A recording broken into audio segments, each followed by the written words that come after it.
Welcome back to OT Rex, everyone. I hope you guys have been doing well. Today I'm going to do a quick overview on dyslexia.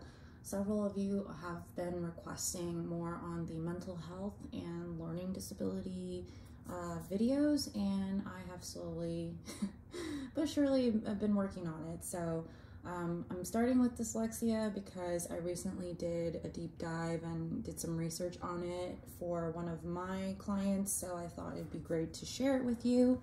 So for those of you who are unfamiliar with dyslexia, it is a neurodevelopmental learning disability that causes difficulty with writing, reading, and spelling. So there is a genetic link with this as well. So if you have like a family member, a parent who has dyslexia, then it is more likely that the child will as well. But overall, like the reason as to why people get dyslexia is unknown. So we know that it's not related to intelligence, and people who have dyslexia could have, average or even above average IQ, so it has nothing to do with that. But the research shows that it's likely due to differences in how information is processed in the brain. Oftentimes, dyslexia is also correlated to several other conditions or difficulties. So typically, a child with dyslexia also had developmental delay. So they had delayed speech, so their speech could be very jumbled. You might not be able to coherently understand them at age-appropriate level.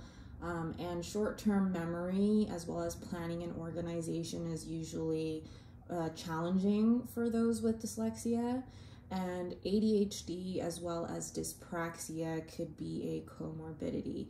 Dyspraxia has to do with our ability to move our bodies and motor plans. So especially like novel or challenging motor plans, if that's extra challenging, that's what dyspraxia is. People with dyspraxia have difficulty with praxis, or moving their bodies and coordinating.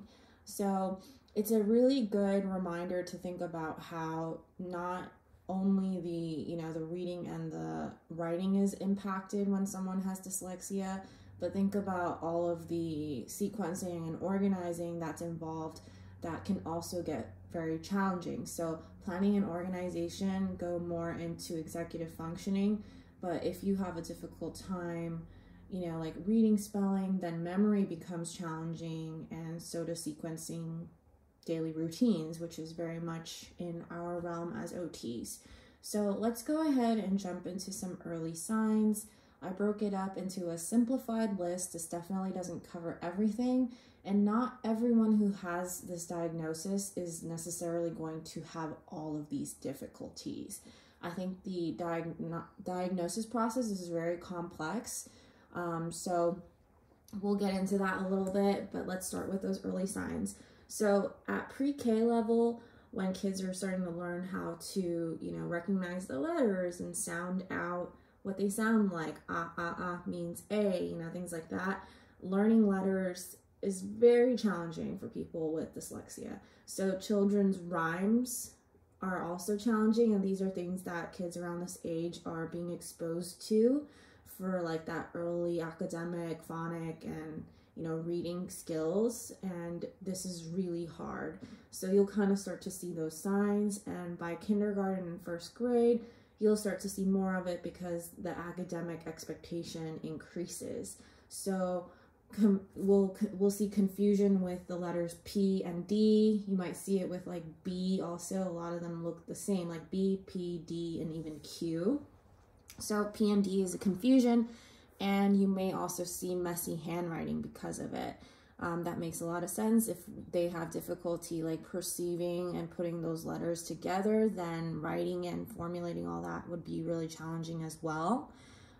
This is what I said earlier for the early signs. There is no connection to sounds of letters. So a lot of times when you are working with young ones and they're like 4 to 5, they're starting to sound out letters, especially familiar ones like the beginning of the alphabet or in their name. So they might be saying, d, d, d.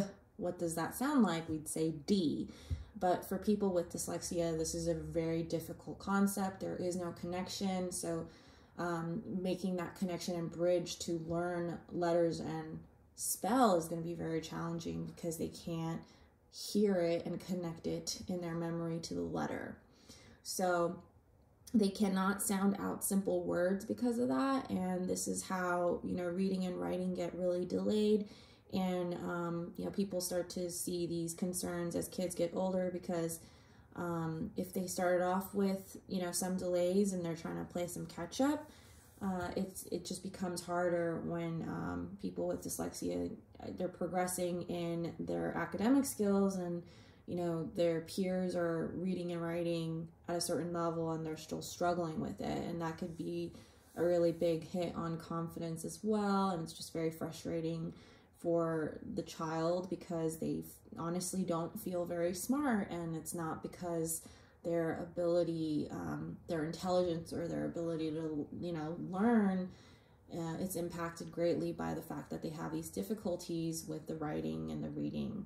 So they definitely prefer verbal directions over written ones, and oftentimes if you give them written ones, they might not understand it, but if you give them verbal ones, they're, you know, right on it and they understand what you're asking for. With the writing and the reading. So they definitely prefer verbal directions over written ones, and oftentimes if you give them written ones, they might not understand it, but if you give them verbal ones, they're, you know, right on it and they understand what you're asking for. That would be the same as like visual pictures or cues, because people with dyslexia are definitely stronger with visual prompts and cues, since those are easier for them to digest and process. Because of this, they also avoid a lot of reading and writing, and when they do have to do it, it's very slow and, you know, just something that they don't enjoy, which makes sense because it's very hard for them. So for the diagnosis, from an OT perspective, if you feel that one of your kids are starting to show difficulties in all these areas and may, you know, need a little more support or a assessment from a psychologist, we would refer out. You would indicate like the signs that you're seeing, and this is really a big like group effort because dyslexia is definitely going to impact the academic setting the most. So the psychologist can diagnose as well as like a learning specialist, and they'll be using various assessments. They'll you know, get to know the child and their environment. They may approach talking to you or the teachers, parents, to get a fuller picture on the child. And of course, we would want to get the school on board as soon as possible so that they can help support the child as early as possible. And so the IDEA, you can request a school evaluation for learning disabilities. It really depends on your district and how it goes down, but basically you are allowed to request that as a parent. If for whatever reason they decline it, you may have to go through some extra hoops, but that is an option as well. And I kind of wrote a summary accommodation list, and I'm going to touch on what areas OTs can work on the side, especially in like an outpatient setting, or what you would do in a school setting to support this child. So first and foremost, the phonics training is going to be really important. So the earlier we know how to approach teaching a child with dyslexia, the easier it's going to be to give them accommodations and compensatory strategies. It's really going to help with that self-confidence. Phonics training is a big part of it to support that difficulty with that sound and letter recognition connection.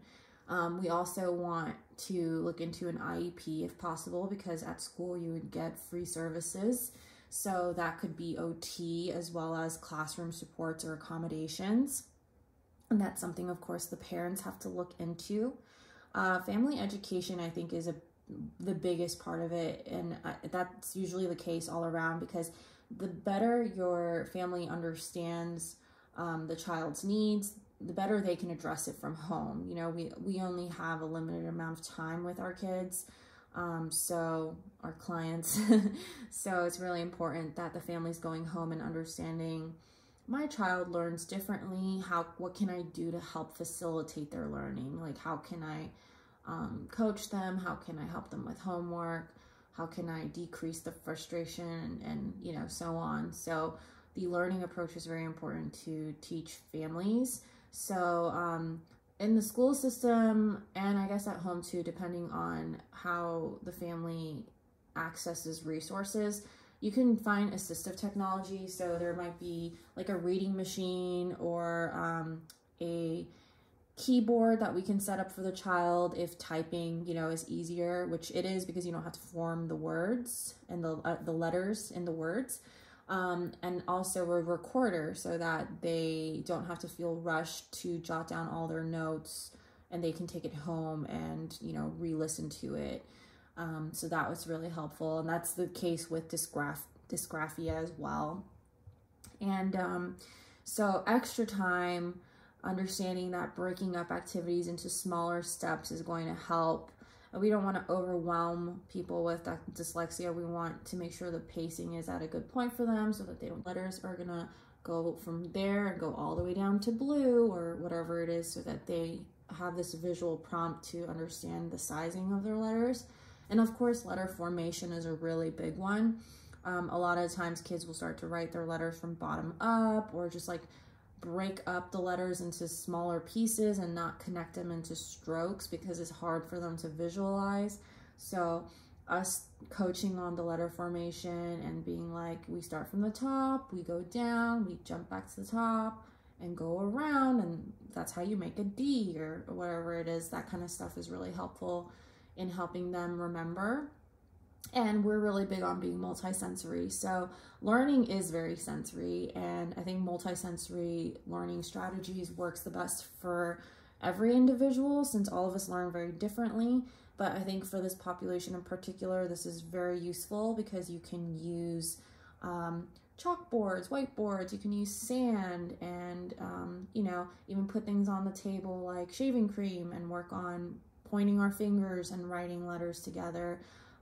Using our bodies to spell out things or shapes. You know, there's so many ways to get creative, and that multisensory way of learning is a better approach for dyslexia, because they are stronger in their visual senses. So if we give them different ways to comprehend and process information, they have a better understanding of it and better receptivity to it. So that's very much in the OT domain, and I love that. I love that about our profession. We're very creative about things like that. Some other things that I enjoy doing is incorporating letters into things that normally wouldn't be there. So I like to make a lot of obstacle courses to work on motor planning and frustration tolerance, but I'll incorporate letters. So at the top of a rock wall, I might have pictures of some letters, and I may have them match them at a whiteboard at the start. I'll say, okay, we're gonna, you know, I want you to go through the tunnel and climb across the bumpy rocks and up the rock wall and get the letter D.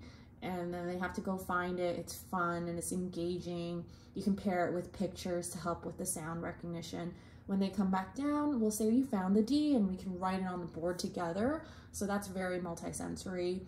It's fun, and it just doesn't feel as much like work where they're sitting and they're feeling really overwhelmed.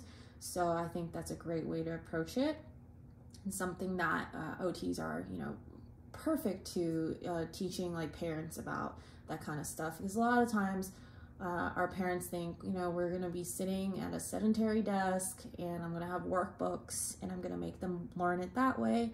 But, you know, realistically, that's really challenging to do when writing and reading is already so difficult that the child may shut down frequently or get frustrated and mad.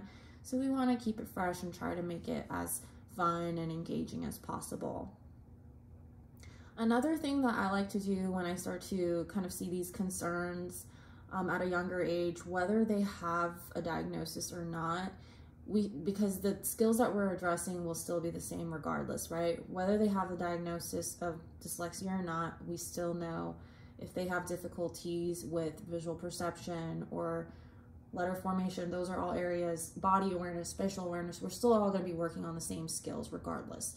So I do like to get that Bury VMI in if they are age appropriate for it and they have the writing skills to hold a pencil and, you know, copy. This gives us a really good idea on what they're perceiving, especially in that visual motor integration section, since they have to copy the shape.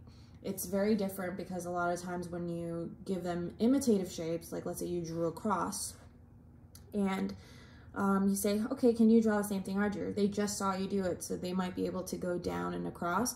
But if they see these pictures already drawn out on the page and you ask them to copy it, it could be so much more challenging for them. And that's when you start to see these patterns, like maybe they're not crossing midline, or they're breaking up the lines into segments, and they're really having a hard time drawing these shapes efficiently. So if those preliminary pre-writing strokes are impacted, then how are we to expect children to learn how to write their names? You can't. So that kind of assessment under your belt is really helpful in not only your future like plan of care and treatment goals, but also to explain to the parents, like, this is why we're foundationally working on X, Y, and Z for the pre-writing strokes. Also keep in mind that our body and spatial awareness have so much to do with our understanding of language and writing as well. So you want to assess motor planning skills, and since we know that short-term memory and planning and organization are areas that people with dyslexia struggle with, we want to incorporate those concepts into the work that we do. So those are some few ideas that I want to share with you guys, and I hope this is helpful, and I'll see you guys next time.